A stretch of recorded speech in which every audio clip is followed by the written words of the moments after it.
सो हमने पिछले लेक्चर में देखा था डिस्कवरी ऑफ कैथोड रे यानी कि इलेक्ट्रॉन। आपको पता है जब इसको हाई पोटेंशियल ग्लास ट्यूब के अंदर प्रोवाइड किया गया, वो जो गैसेस आयोनाइज हुई थी उसके इलेक्ट्रॉन इजेक्ट होके जेडएनएस स्क्रीन पे टकरा गए थे। क्यों? क्योंकि इसमें हाई पोटेंशियल अप्लाइड किया गया है, जिसके कारण हाई अट्रैक्शन हुआ और हाई अट्रैक्शन ऑफ के कारण ये जो इलेक्ट्रॉन है वो इजेक्ट होके डायरेक्ट यहाँ मतलब सीधे ट्रेवल करते हुए यहाँ जाके जेडएनएस स्क्रीन पे टकरा गया। तो ऐसे हुई कैथोड रे एक्सपेरिमेंट को जे थॉमसन ने ऐसे ही कंप्लीट किया और पता लगाया कुछ तो पार्टिकल है जो निगेटिव की तरफ पॉजिटिव, निगेटिव से पॉजिटिव की तरफ जाती है। ओके, सो हमने ये वाली पैराग्राफ भी कंप्लीट कर लिया था, उसमें यही सब बात किया गया है। हाई लो प्रेशर और हाई वोल्टेज में क्या होता है आपको पता है। हाई वोल्टेज के कारण हाई अट्रैक्शन होगा, जिससे इलेक्ट्रॉन बहुत तेज़ी से जाके जेडएनएस स्क्रीन पर टकराएंगे, और लो प्रेशर इसलिए क्योंकि एयर के पार्टिकल्स इसमें बहुत कम होंगे। ओके, नेक्स्ट यहाँ पे हमने सब डिस्कस कर लिया था। अब हमें करना था properties of cathode ray. So properties of cathode ray में यहाँ पे आपको पहला प्रॉपर्टी यहाँ पे देखने को ये मिल रहा है, cathode ray start from cathode and move towards anode. इसका कहने का मतलब है जो कैथोड रे हैं वो कैथोड से स्टार्ट होती हैं और एनोड तक मूव करती हैं। चलिए हम लोग समझते हैं यहाँ से। ये जो कैथोड रे है, जो गैसेस आयोनाइज हुई थी, ये निगेटिव से जाके पॉजिटिव पे पॉजिटिव तक जाती हैं। ओके, ये जो हैं, ये जो इलेक्ट्रॉन है वो माइनस की तरफ से जाके सीधे पॉजिटिव के पीछे वाली जेडएनएस स्क्रीन पे टकरा जाता है। तो यही लिखा है यहाँ पे, दीज रे start from cathode and move towards anode. Cathode से स्टार्ट होती हैं और एनोड की तरफ मूव करती हैं। तो ये पहला पॉइंट आपको क्लियर हो गया होगा। सो हम लोग बढ़ते हैं नेक्स्ट पॉइंट पे। यहाँ पे पॉइंट नंबर 2 है, these rays are themselves are not visible. Okay, but their behaviour can be observe with the help of fluorescent इस मतलब मटेरियल। ओके, इसका कहने का ये मतलब है कि ये जो रेज हैं, ये वाली आपको ये तीनों रेज दिख रहा है। ओके, ये जो तीनों रे हैं वो विजिबल ग्लास के अंदर नहीं है। जब वो जेडएनएस स्क्रीन पे जाके जब यहाँ वो टकराती हैं तब जाके दिखती हैं, यहाँ नहीं दिखती हैं। ये जब जेडएनएस स्क्रीन पे टकराती हैं तब जाके एक ग्रीनिश स्पॉट मिलता है, एक ग्रीनिश स्पॉट देखने को मिल जाता है यहाँ पे। ओके, तब पता चलता है कि ये निगेटिव से पॉजिटिव की तरफ जा रही हैं। वो खुद दिखाई नहीं देती हैं कि ये रेस गया यहाँ से और यहाँ टकराया, तो ये खुद नहीं दिखाई देती हैं। जब जेडएनएस स्क्रीन पर टकराती हैं तो एक ग्रीनिश ग्लो देखने को मिलता है। तो ये सेकेंड पॉइंट में यही लिखा था। चलिए हम लोग बढ़ते हैं थर्ड पॉइंट की तरफ। सो ये रहा हमारा third point, they travel in straight line with high velocities. ये भी आपको पॉइंट क्लियर है। वो एकदम देखिए एकदम स्ट्रेट लाइन में ट्रेवल कर रही हैं और इनके पास काइनेटिक एनर्जी है, तो इनके पास वेलोसिटी भी है, यानी कि सो ये हाई काइनेटिक एनर्जी के कारण हाई वेलोसिटी भी है। तो यही इस पॉइंट में लिखा है आपको, कैथोड रे नहीं ये वाला। So they travel in straight line with high velocity. वो स्ट्रेट लाइन में ट्रेवल करती हैं और उनके पास हाई वेलोसिटी होता है। तो थर्ड पॉइंट भी आपको क्लियर है। यहाँ पे हम लोग बढ़ते हैं फोर्थ पॉइंट पे। So they produce heat energy when collide with matter. सो इसको आपको मैं थोड़ा समझा देता हूँ।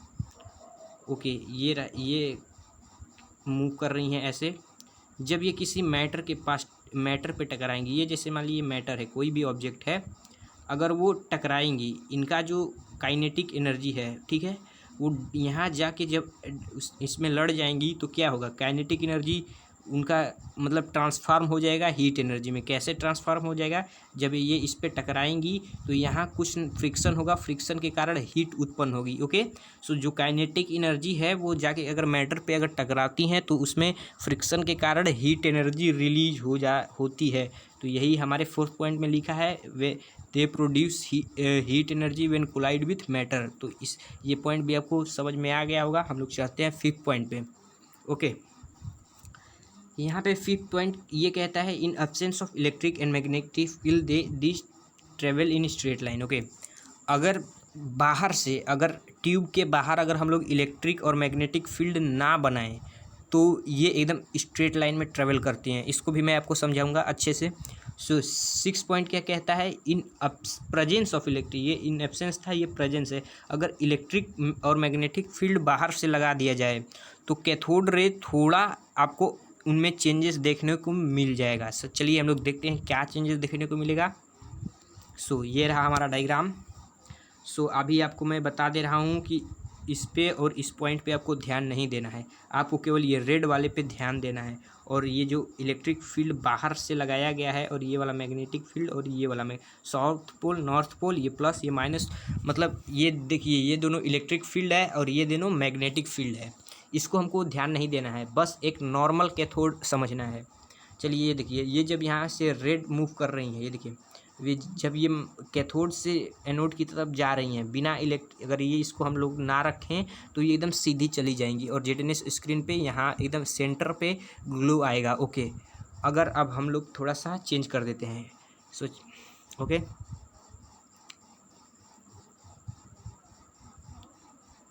सो अभी हम लोग ये ब्लैक वाला नहीं मिटाएंगे, अभी हम लोग थोड़ा इस ऊपर को देखते हैं, इस वाले लाइन को। ओके, सो अगर हम लोग मैग्नेटिक फील्ड इस बार भी हटा दें और इलेक्ट्रिक फील्ड को रखें, ठीक है ना, इलेक्ट्रिक फील्ड ये प्लस और ये माइनस को अगर हम लोग रखते हैं तो देखिए क्या होता है।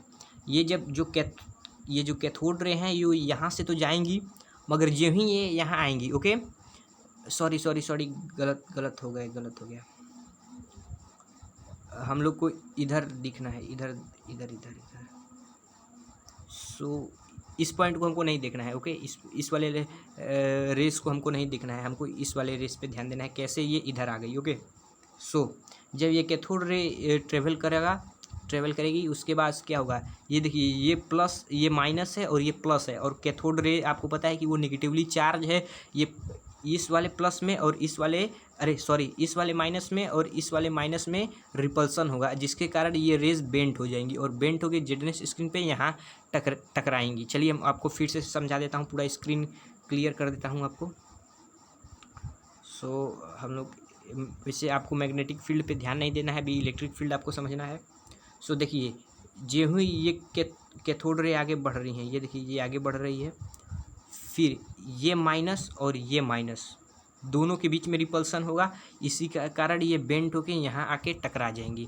सो आपको पता हो गया, अगर हम लोग बाहर इलेक्ट्रिक फील्ड लगा दें तो कैथोड रे बेंट हो जाएगी। ठीक है, किधर बेंट होगी, प्लस की तरफ, क्योंकि माइनस में रिपल्सन होगा और ये जो प्लस है इसमें अट्रैक्शन होगा, ये इसको अपनी तरफ अट्रैक्ट करेगा, ये इसी के कारण ये इधर आके टकरा जाती है और इससे रिपल्सन हो जाता है, ये इधर आ जाती है।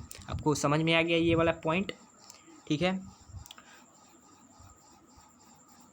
सो ऐसा स्थिति सेम मैग्नेटिक फील्ड के साथ भी होगा, ये रेज यहाँ जाके यहाँ टकरा जाएंगी। ठीक है ना, आपको ये पॉइंट अच्छे से समझ में आया। इलेक्ट्रिक फील्ड के अगर हम लोग बाहर से लगा दें तो उनका पाथ डेविएट हो जाएगा, अगर हम लोग मैग्नेटिक फील्ड भी लगा दें तो उनका पाथ भी डेविएट हो जाएगा। ओके, आपको ये पॉइंट अच्छे से क्लियर हो गया। अगर हम लोग बाहर से इलेक्ट्रिक फील्ड लगाएं तो उनके पाथ में डेविएशन देखने को मिलेगा, अगर मैग्नेटिक फील्ड भी लगाएं तो भी उनके पाथ में आपको डेविएशन देखने को मिलेगा। सो आपको ये पॉइंट अच्छे से क्लियर हो गया, आई होप। चलिए हम लोग बढ़ते हैं नेक्स्ट प्रॉपर्टी पे। सो ये रहा हमारा नेक्स्ट प्रॉपर्टी, जो क्या कहता है, चलिए देखते हैं। The nature of cathode ray is independent of, मतलब जो कैथोड रे का नेचर है वो nature of cathode and the gas taken, इसका कहने का ये मतलब है आप कोई सा भी मटेरियल का कैथोड यूज कर सकते हैं मेटल्स में। ओके, ये इस पे कैथोड पे डिपेंड नहीं करता है, उसको तो माइनस से प्लस की तरफ जाना है, तो आप कोई सा भी कैथोड यूज करिए वो माइनस से प्लस की तरफ जाएंगी, यानी कि ये कैथोड के नेचर पे नहीं डिपेंड करती हैं। कैथोड के नेचर पे नहीं डिपेंड करती हैं, आप कैसा भी कैथोड लीजिए वो माइनस से पॉजिटिव की तरफ अब ही जाएंगी। First point clear. चलिए हम लोग बढ़ते हैं नेक्स्ट पॉइंट पे। ये क्या है, the gas taken in discharge tube. So इस जो कैथोड रे होंगी वो गैस पे भी इंडिपेंडेंट होगी। क्यों, क्योंकि आप अंदर कोई सा भी गैस रखिए, उसके जो भी गैस रखेंगे उसके इलेक्ट्रॉन आयोनाइज्ड होके पॉजिटिव की तरफ चले जाएंगे। तो आप कोई भी रख सकते हैं, नाइट्रोजन रख सकते हैं, हाइड्रोजन रख सकते हैं, कोई भी आप गैस रख सकते हैं, ये कोई कंपलसरी नहीं है कि आप हाइड्रोजन या नाइट्रोजन ही रखें। जो भी आप रखेंगे उसके इलेक्ट्रॉन इजेक्ट होके कैथोड की तरफ और इस पे टकरा ही जाएंगी, आप कोई सा भी रख लीजिए। तो ये आपको 9वां पॉइंट क्लियर हो गया। ये कैथोड के नेचर पे भी डिपेंड नहीं करती। आप कोई सा भी कैथोड लीजिए वो माइनस से पॉजिटिव की तरफ ही जाएंगी। आप कोई भी गैस ले लीजिए उनके इलेक्ट्रॉन तो वहीं जाके टकराएंगे ही। ओके, ये पॉइंट आपको अच्छे से क्लियर हो गया। सो अब हम लोग थोड़ा सा कुछ पढ़ लेते हैं इसके बारे में और। ओके, तो nature of cathode ray independent of cathode ray.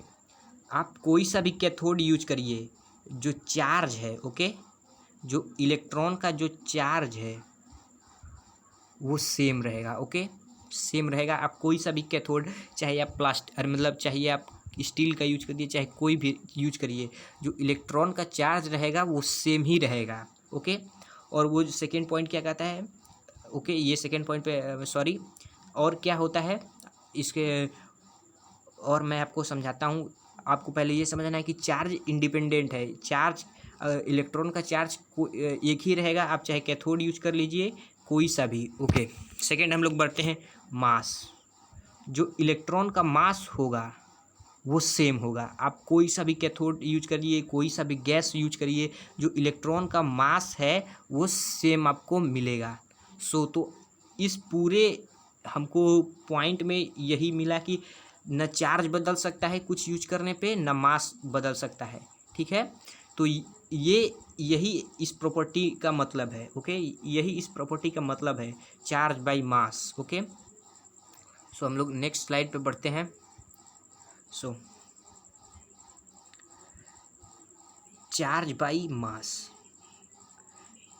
So charge by mass independent है किस पे, नेचर ऑफ कैथोड पे, ओके, और किस पे, गैस पे। ये डिपेंड नहीं करता है। आपको समझ में आ गया, ये जो चार्ज अपॉन मास है वो सेम रहेगा। आप कोई सा भी कैथोड यूज कर लीजिए, आप कोई सा भी गैस यूज करिए। तो यहाँ पे 9वां पॉइंट हमें यही बताता है कि charge by mass is independent, you will use any cathode और एनी गैस। तो आपको एकदम अच्छे से समझ में आ गया होगा। इसके बाद हम लोग नेक्स्ट लेक्चर में इसका वैल्यू बताएंगे, इसका वैल्यू कैसे आया, चार्ज बाई मास का वैल्यू जे थॉमसन ने कैसे पता लगाया, फिर कैसे फिर कैसे चार्ज बाई मास का वैल्यू आया, और चार्ज का वैल्यू कैसे पता लगाया। चार्ज का वैल्यू मिल्टन या ऑयल ड्रॉप एक्सपेरिमेंट से पता लगाया है। वो भी हम अगले लेक्चर, आने वाले लेक्चर्स में पढ़ेंगे। तो आपको ये ध्यान देना है, ये 9वां पॉइंट बहुत ही इंपॉर्टेंट है। मैं आपको बता देता हूँ, ये वाला पॉइंट स्टार मार्क इसको कर देता हूँ, इसको आपको अच्छे से समझ में आना चाहिए। ये जो 9वां पॉइंट है कहने का मतलब यही है कि चार्ज बाई मास न नेचर ऑफ कैथोड पे डिपेंड है, ना गैस टेकन पे। कोई सा भी गैस लीजिए, ना चार्ज बदलेगा ना मास बदलेगा। ओके, यही 9वां नेचर है इसका। 9वां पॉइंट का यही नेचर कहने का तात्पर्य यही है इस पॉइंट में। भले ही ये चार्ज बाई मास डायरेक्टली यहाँ ना लिखा हो, okay, the charge my mass of cathode ray, इसकी जगह अगर ये भले ही ये कैथोड को हटाकर अगर ये लिख देता तो भी एकदम कहने का मतलब सेम ही रहता। कैथोड लिखा है तो भी कहने का मतलब चार्ज बाई मास ही है, वो इंडिपेंडेंट है नेचर ऑफ कैथोड और गैस टेकन पे। अगर अब हम लोग मिलते हैं नेक्स्ट अगले आने वाले लेक्चर्स में, तब के लिए स्टे होम।